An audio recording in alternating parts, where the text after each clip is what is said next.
Hello, podcast listeners. We know podcasts are a great way to catch up on a program that you may have missed on KSJE, and it's provided as a free service of this radio station. But you know, KSJE is now listener-supported, and so while you enjoy this podcast, we hope that you'll also take some time to join KSJE. Become a member today. It's quite easy to do. Just go to our website at ksje.com/support and pick the level of support that best matches your budget. Thanks again for listening. Here's your podcast.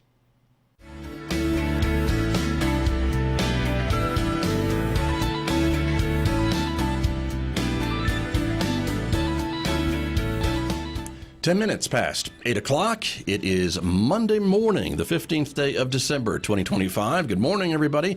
I'm Scott Michlin. Thanks for tuning in to KSJE 90.9 FM over the air here in San Juan County, New Mexico. In Durango, Colorado, we're broadcasting at 103.3 FM, and you can also listen to us anywhere on earth from our website, ksje.com, also by listening through the new KSJE radio app. It's great to have you all with us this morning. Welcome also to our viewers who are joining us. The video of this program is streaming out live to the KSJE Facebook page and also to our YouTube channel. Coming up, it is a special morning here because we are wrapping up the fall 2025 semester here at San Juan College. The final days of classes are here, and that means for my honors students from my public speaking classes, they get to present their honors speeches to you and me this morning live on the radio. So you'll be hearing from them in the next few minutes right here on KSJE this morning. Then a little bit later on this hour, as we do on Mondays, we'll talk technology news. It's our Monday Reboot segment coming up today, 8:50 a.m. right here on KSJE. Next hour, we switch to classical music. It's our classical music program, Roving with the Arts, with Mick Hess. That'll start at 9:06 right here on the radio station. Don't forget, you can also connect with us on other forms of social media in addition to Facebook and YouTube, like Instagram and Blue Sky and X. And if you're a podcast listener, you can find podcasts of our local programs wherever you listen to them. Subscribe and check it out and maybe discover a new local program that you may have missed, or better yet, download the KSJE radio app and connect with the podcast and live stream right there. Available now at the App Store and on Google Play. Outside our studios at San Juan College this morning, partly cloudy skies, 27 degrees at the moment. We're expecting a partly sunny day today, the high 53 in Farmington. Clear skies overnight tonight, the low down to 26. It'll be sunnier tomorrow, but cooler, the high only 48 on Tuesday, 52 in sunshine on Wednesday, 53 on Thursday, mid-50s Friday and Saturday and Sunday. Overnight lows still around 30 degrees. All right, let's get right to it this morning. Let us talk to some of our public speaking honors students from my classes here in the fall semester at San Juan College. 3 of the students are with us for our first group this morning, and so we will get started. And we'll start with our first student. Vanessa Keeling is here to present her honors speech. Vanessa, good morning, and ready whenever you are. Hello, my name is Vanessa, and I would like to start by saying congratulations to all the students at San Juan College High School, or at San Juan College just in general, for making it through your fall semester. The holiday season is coming up right around the corner, and fall break and winter break is starting today and tomorrow and all along this week. With the holiday seasons coming up, I would like to talk about something that everyone sees around in stores or possibly in your home as decoration. One of the most iconic figures of the holiday season is the Nutcracker. Many people will see the Nutcrackers by passing by in stores. I had some as ornaments as a child to hang on the tree. And there are plenty of collectors in the United States.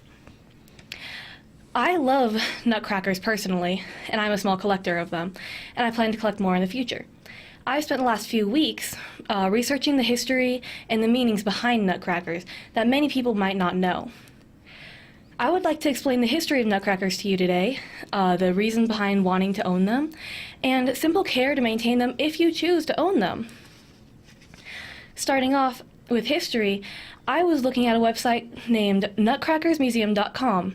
It's a website dedicated to make history about Nutcrackers accessible over the online platform that they have, and to encourage people to visit their museum in Washington. To start, the earliest Nutcrackers were rocks with little divots in them used to open up shells of nuts whenever teeth wouldn't work by the earliest population of the world. However, metal started to be used soon after in the 3rd and 4th century BC. later on, iron and brass had begun to be used in the 13th century. And at first they were shaped by hand, but later they were poured into hand-carved molds to make production faster and easier, and get more nutcrackers out to people who needed them. The first wooden nutcrackers, however, weren't always the fashionable and pretty little soldiers and kings that we know today. They had been pieces of wood that were held together with a leather strap at first, and not as pretty as we may think.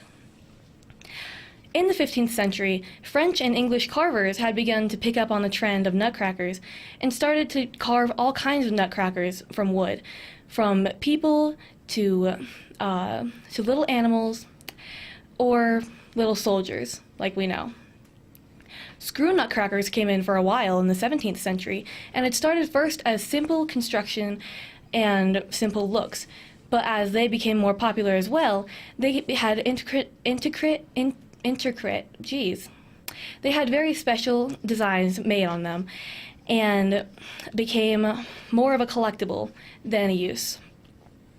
The standing wooden soldiers and kings began to be produced in the 1800s as a more widespread design and were more for decoration around the holiday season. Many wooden nutcrackers today are produced in Germany for the collectors in the United States and are imported every year. Very few nutcrackers were ever made with precious materials such as ivory and porcelain, and those that are remaining are most often displayed in museums. So now that we know the history behind these nutcrackers, why is there so much interest in them? I looked at a website named oldworldchristmas.com, which is a website selling traditional handmade and hand-blown ornaments with history attached to them that they explain thoroughly. They explain that the whole reason that nutcrackers became so popular was because of the story of the Nutcracker and the Mouse King. The Nutcracker and the Mouse King became a ballet in 1891 and is still a very enjoyed classic today to go see in live theater.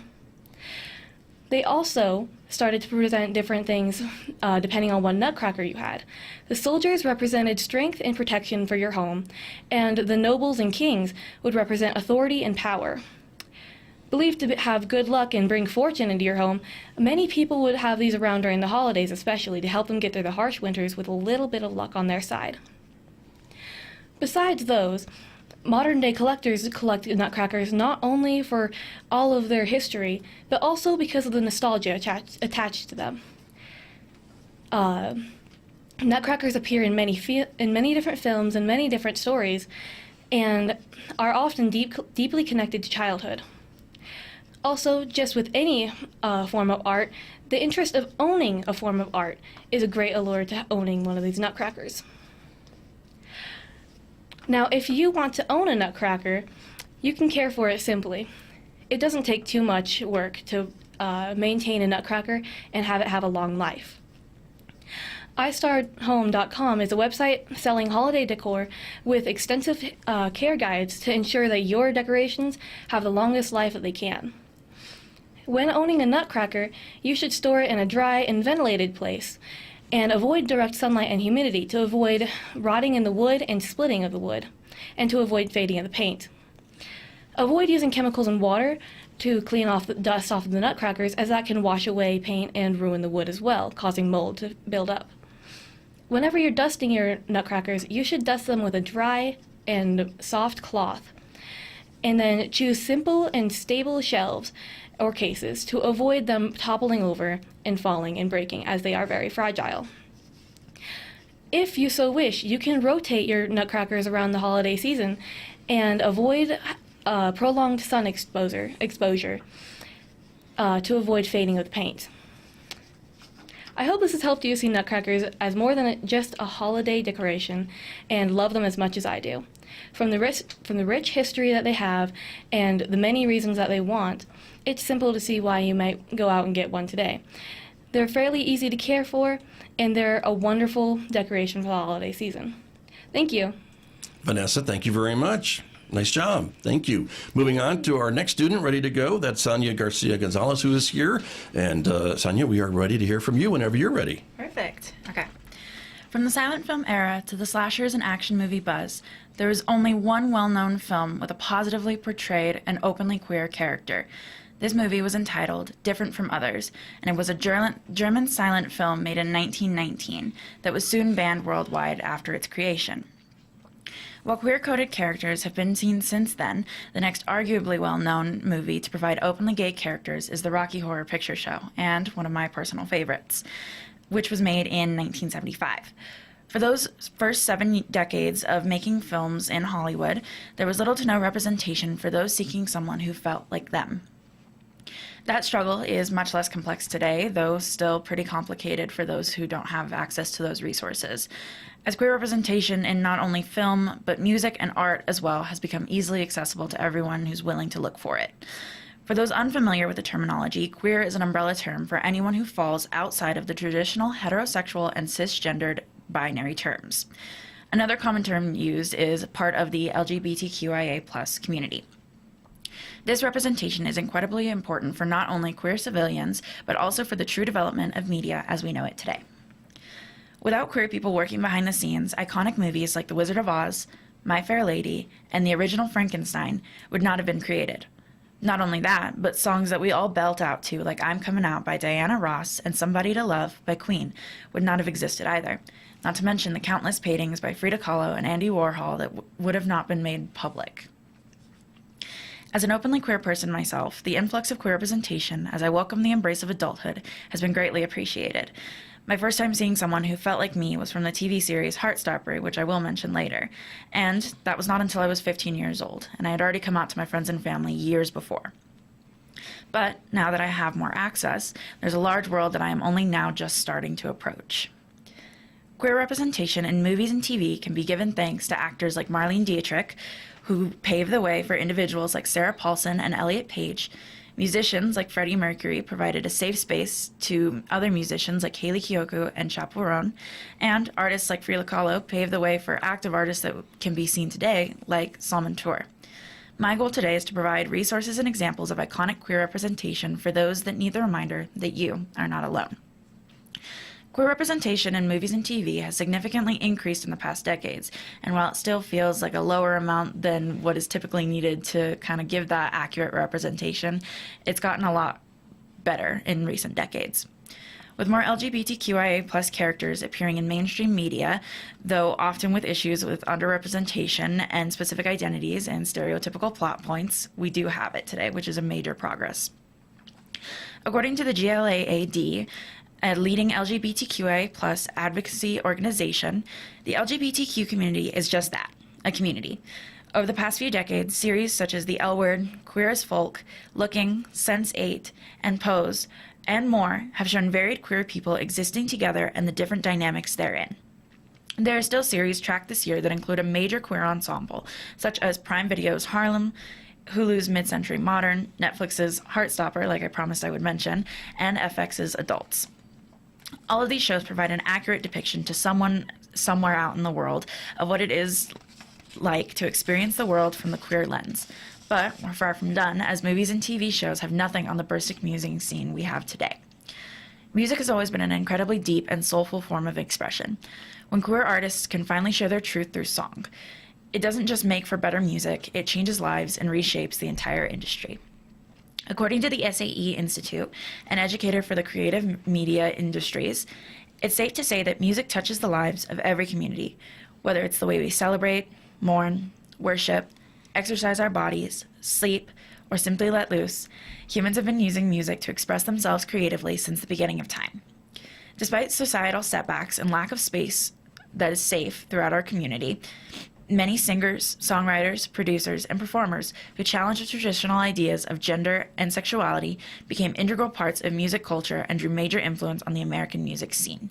This is really important when you're looking at music representation, especially today, because that's kind of our main form that we see when you're taking in kind of things. You're looking at music artists, and a lot of times they're a pretty big person that you're kind of looking towards as a role model, as a person to to take views from, and having that queer representation really helps. Beyond the world of auditory stimulation, the necessity for queer expression has a powerful place in the visual arts.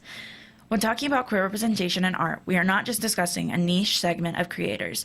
We're talking about artists who, through sheer determination, have reshaped the very landscape of the art scene as we know it today.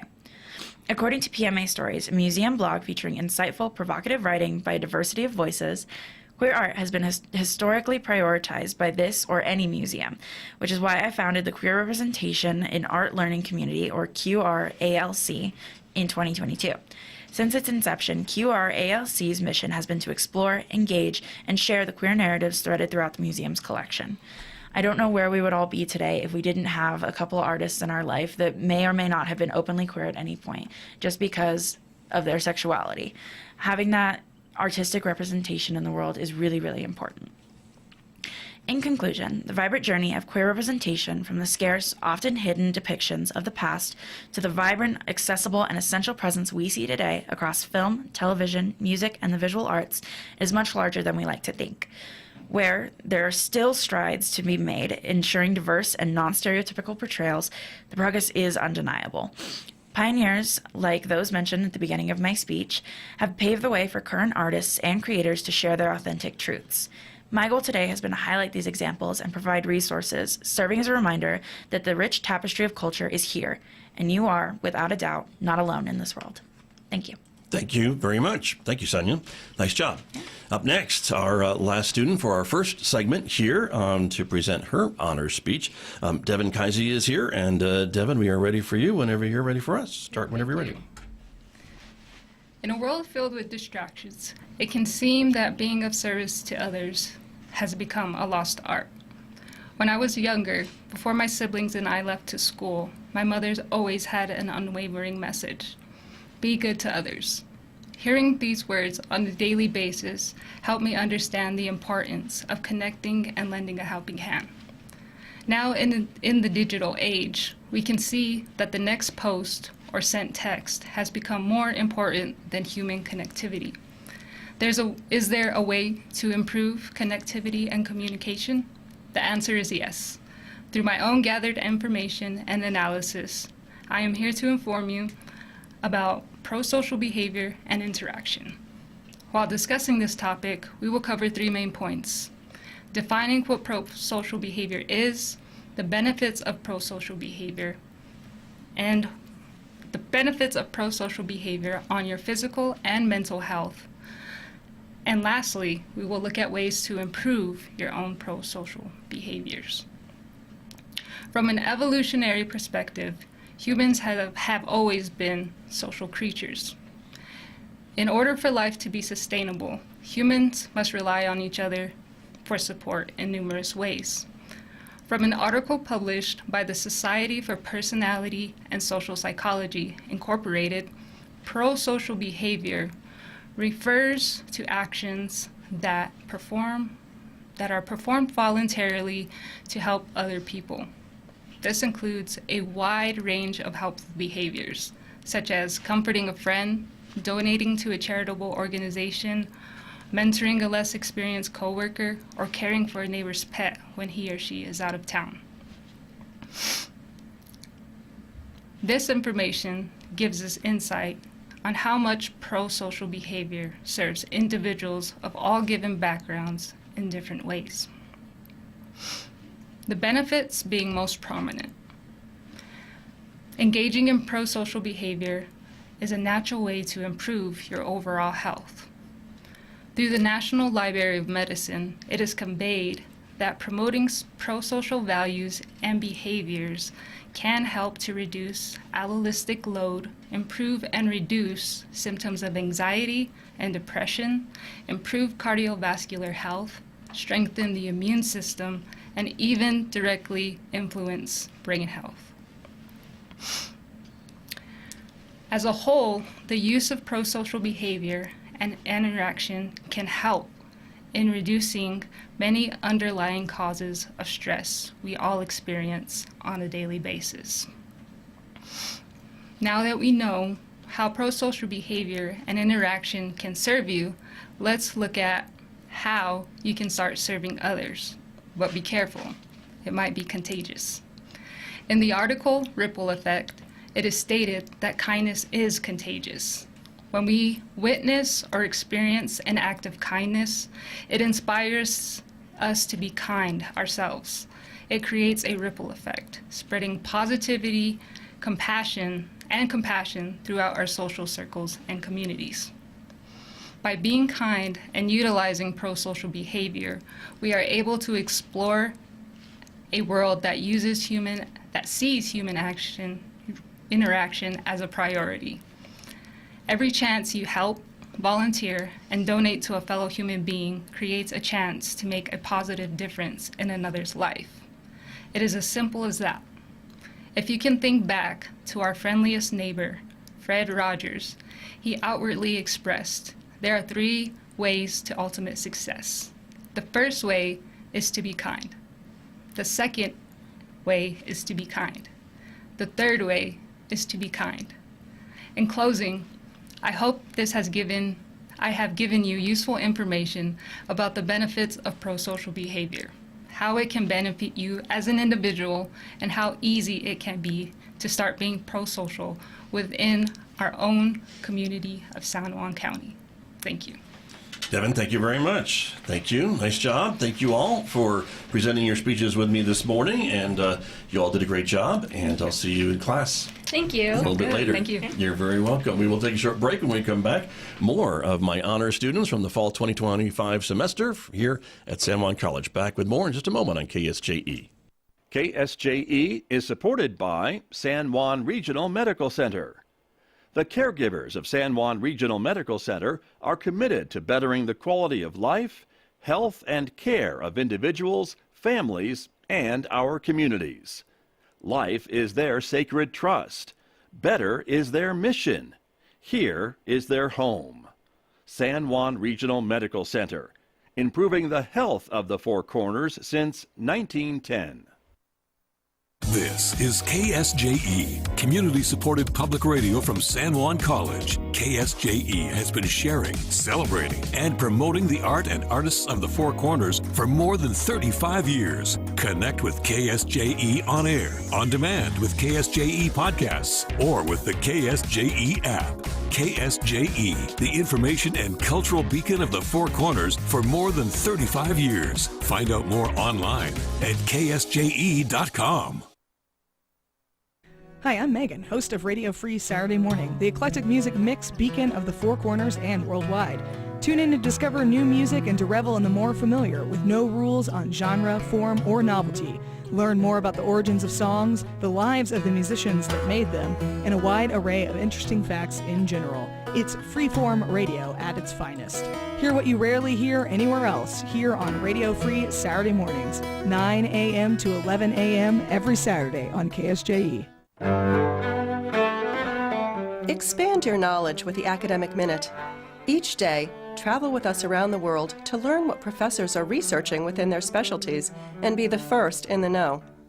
Listen as we discover the newest green innovations, research the behavioral patterns of animals, and examine how the arts are being studied today.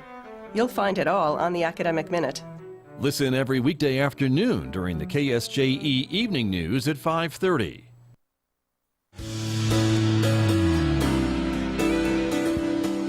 Now back to Studio A and the award-winning Scott Michlin Morning Program on KSJE.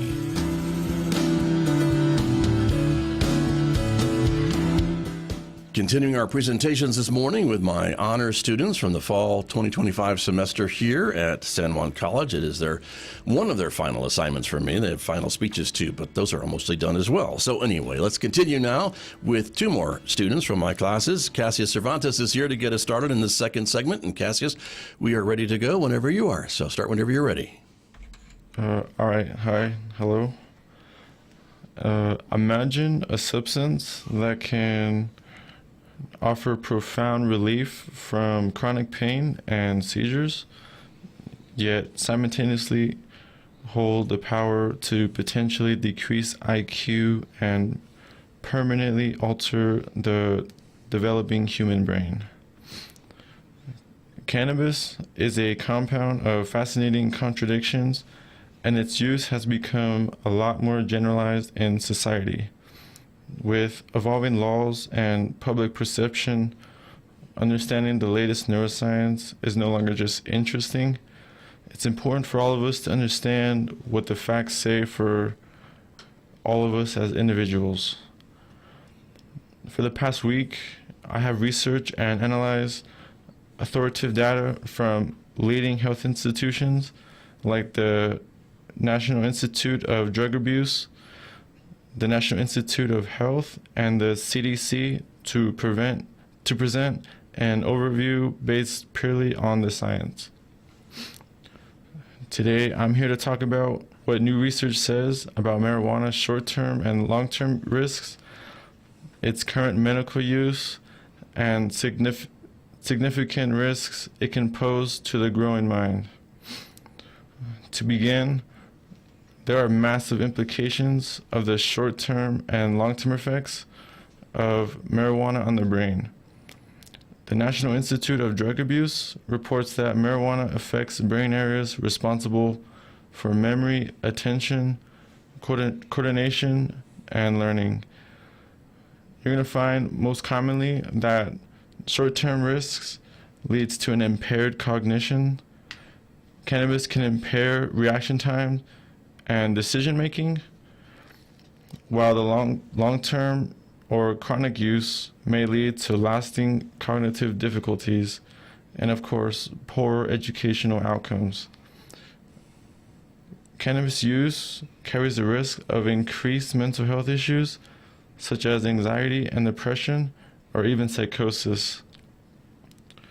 While the uses of marijuana can disrupt brain function in both short and long term, new neuroscience research has explored situations where cannabis compounds may provide some medical benefits, which leads me to my next point.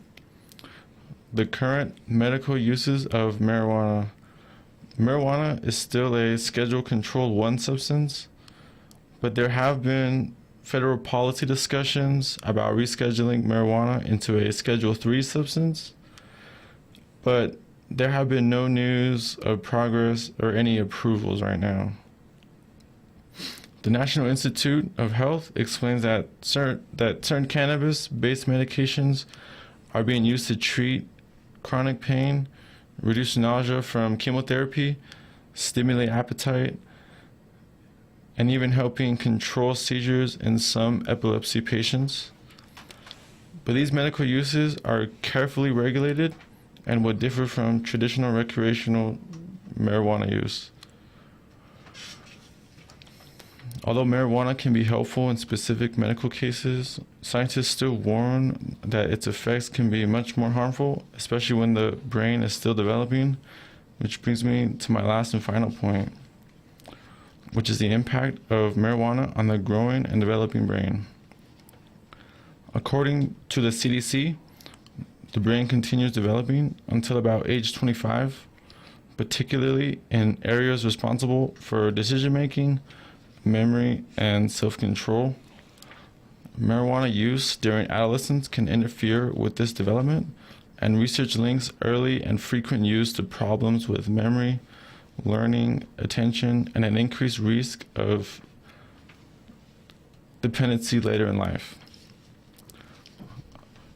Okay, so today we explored how neuroscience explains marijuana's short and long-term effects on the brain, its limited medical uses, and its potential impact on the developing brain.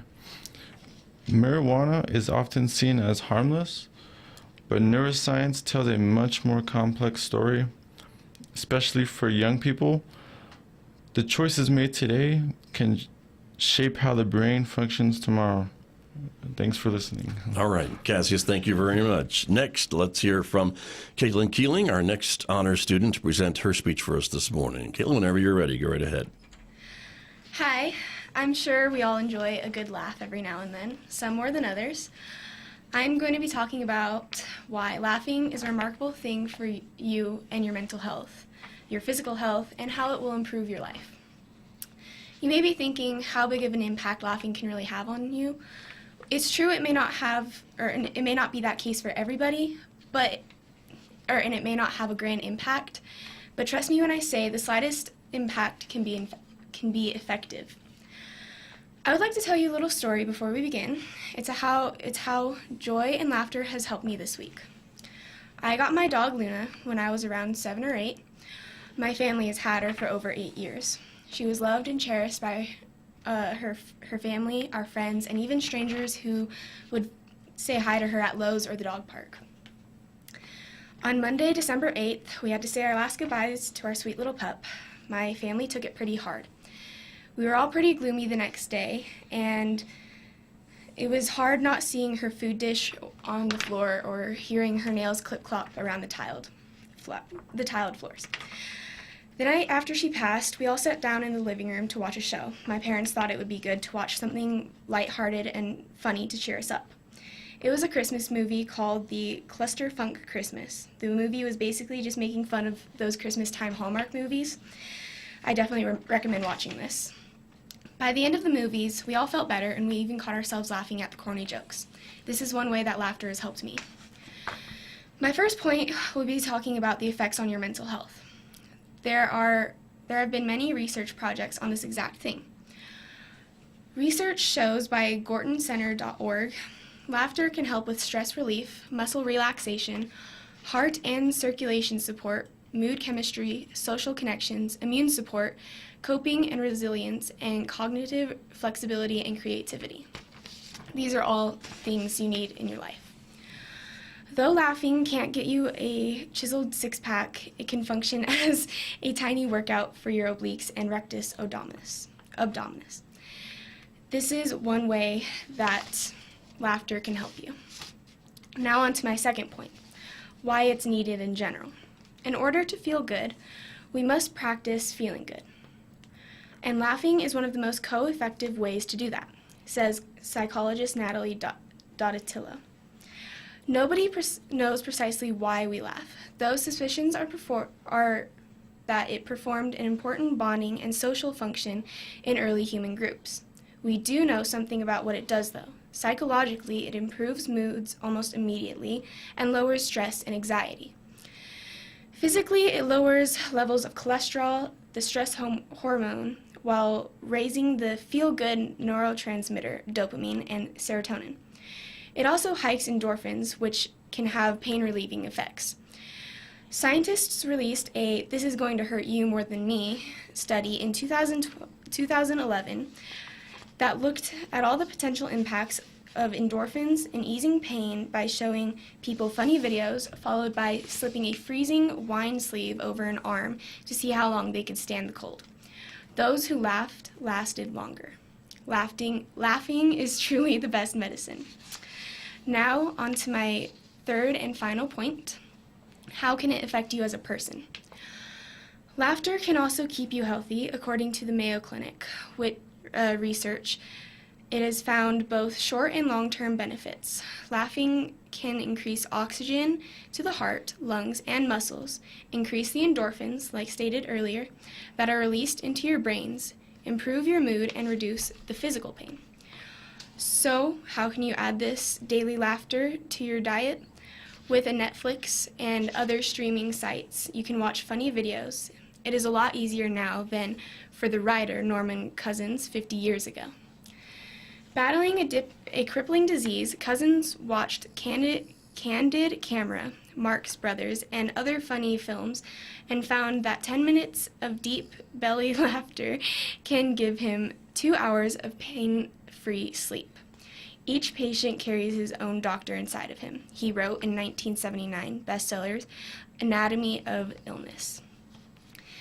An international movement called laughter yoga has been introduced, laughter exercises to millions through clubs, workshops, and YouTube videos. The program is guided by 4 elements: clapping, breathing exercises, childlike playfulness, and laughing exercises. Laughter guru Dr. Madan Katira says all can benefit from laughter yoga, especially older adults, college students, and people with cancer or depression. These few reasons that I've just talked about have hopefully showed you why we absolutely need more laughter in this year.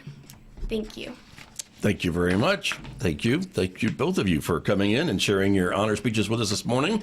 You are now wrapped up, I think, from our class. So appreciate it very much, my honor students here from our fall 2025 semester here at San Juan College. And I'll be back with more in just a moment. This is KSJE. Did you enjoy that podcast? We hope that you did. And if you did, share it with your friends. And if you really want to keep podcasts like this coming, please support KSJE. You can do it easily online at ksje.com.